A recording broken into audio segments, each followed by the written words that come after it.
ധൃതരാഷ്ട്രർ ജന്മന അന്ധനാണ്.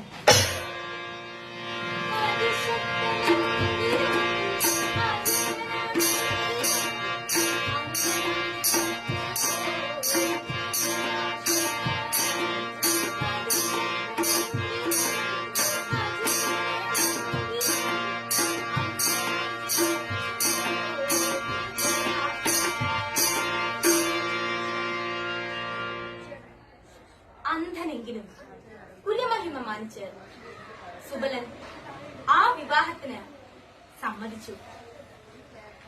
പാവം ഗാന്ധാരി, നിരുപമ ലാവണ്യത്തിന്റെ നിറകുടമായിരുന്നു അവൾ.